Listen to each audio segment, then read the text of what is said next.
Breaking the news that's already broken. It's time for Prospector's Briefs on Rock 107. Hulu's Pam and Tommy is earning good reviews. It features sex, intrigue, and drama. Like Tommy Lee himself, it's the complete package. A Wheel of Fortune contestant made history this week. She managed to look cool while spinning the wheel. There's a proposed bill that would ban members of Congress from owning and trading stocks. So where the hell are we supposed to invest our damn bribe money? Replied members of Congress. Making sure breaking news stays broken. Tune in tomorrow for Prospector's Briefs on Rock 107. This is 24-second shot clock sports. When the buzzer sounds, Mike goes dead. Start the clock. Former stand-up comedian Byron Allen is attempting to purchase the Denver Broncos. Obviously, all joking is in his past, or else he'd be trying to buy the New York Giants. Tight end Rob Gronkowski says he likes the idea of playing with Joe Burrow. Also on the list of things he likes to play with, Legos, blocks, and gum. Alec Baldwin called Olympic figure skating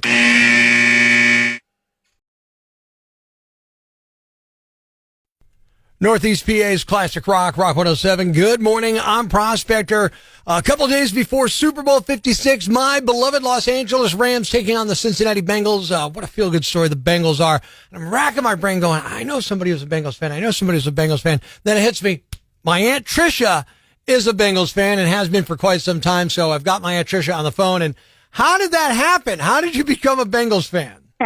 So we lived in Cincinnati for the last 15 years or so before moving here to Florida in retirement. Mm-hmm. So we were in Cincinnati for the first time they went to the Super Bowl, which was in 81. Right. Which was great fun. So you've been a Bengals fan since the early 80s. I'm hoping for the same results. Yeah. Have the Rams ever gone? The Rams have gone. They were in a couple of years ago and got beat by the Patriots. They were in 2001 and got beat in Tom Brady's first Super Bowl victory.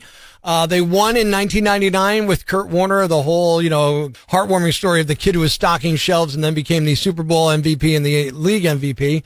And then they went in 1979, which was the first time I ever cursed in front of my father. And they lost that game.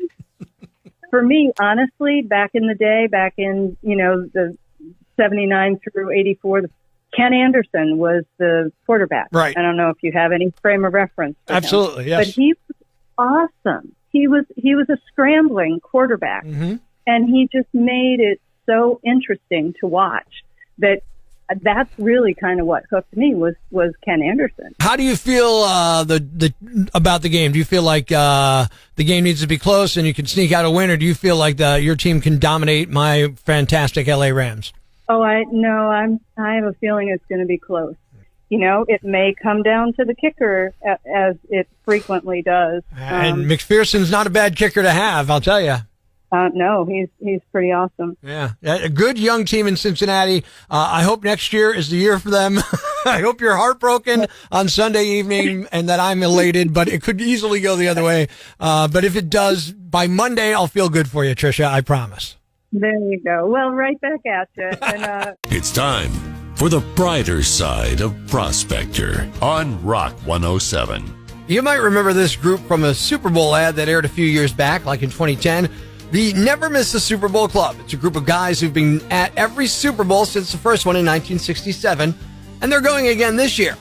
The three surviving members are all in their 80s now, and it sounds like this might be the last year all three of them get to go. The oldest guy is 85, says he probably won't go next year, but at least one of them plans to keep going until at least 2026. He picked that year because it'll be Super Bowl 60. Thanks. We needed that. The brighter side of Prospector on Rock 107.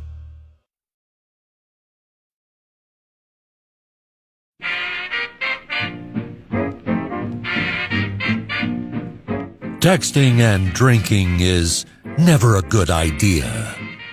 We've all done it, and we've all regretted it. The drunken texts you forgot you sent. Prospectors collected them in InTEXTicated on Rock 107. From the 313, Detroit, Michigan, you kept trying to make scrambled eggs with 3 hard-boiled eggs. Area code 717, Harrisburg, PA. I just spiked the applesauce. Try to tell me again how your party's better. And from the 740 in Newark, Ohio. So how many shot glasses of coffee grounds make one pot of coffee? You hit send, and we hit the floor laughing. InTEXTicated on Rock 107. Area code 248 in Troy, Michigan. They have a pepper shaker for pot. From the 484, Allentown, PA. How many thumbs am I supposed to have at one time? Reply from Philadelphia, area code 215. You found the shrooms, didn't you? Area code 925, Concord, California. Can you buy anything in the calf for less than $2? I spent the last of my laundry money on a chia pet. Proof that booze and cell phones don't mix. InTEXTicated on Rock 107. Area code 802, Burlington, Vermont. Got high and weighed everything in the house. My head weighs 16.2 pounds. Is that okay? From the 541 in Eugene, Oregon. You slow danced with your carpet steamer last night. And from area 208, Boise, Idaho. I don't know. The only plans I have for sure after finals are smoking a bowl and eating a 5-pound gummy bear. By the way, I bought a 5-pound gummy bear. Hey, we found him in your telephone. InTEXTicated on Rock 107. Canada, but obviously, drunk driving is illegal no matter what. It's never okay. She claimed she hadn't been drinking, but the cop could smell alcohol on her breath, so he asked to see her license, but instead of her ID, she reached into her wallet and handed him a gift card for a nearby liquor store. Now, she does have a license, by the way, or she did. It's now been suspended for at least the next 90 days, and her car is in the impound. She was charged with impaired driving and is due in court later this month. Nominee number 2. Have you ever been told you look like a celebrity? This guy definitely has, and he decided to roll with it. 59-year-old Eugene Bingham was out drinking in Naples, Florida Monday and tried to interrupt a live show. He climbed on stage and claimed he was Mick Jagger. It was at a restaurant in Naples called Yambag, not really the level of venue you associate with the Stones.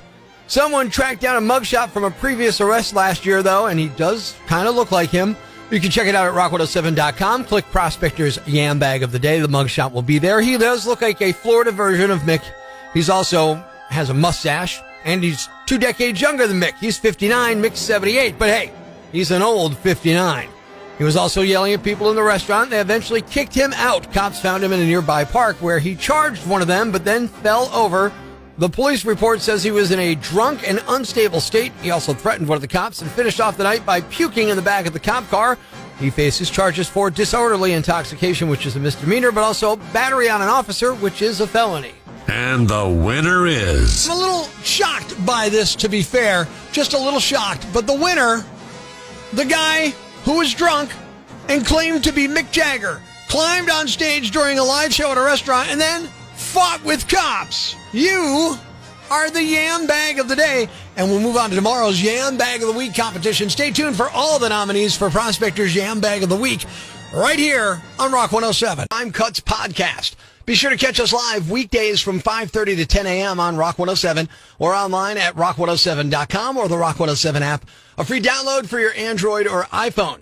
Subscribe to the podcast on Apple Podcasts, Google Podcasts, Spotify, Stitcher Radio, or wherever you get your podcasts so you never miss Prospector's Prime Cuts.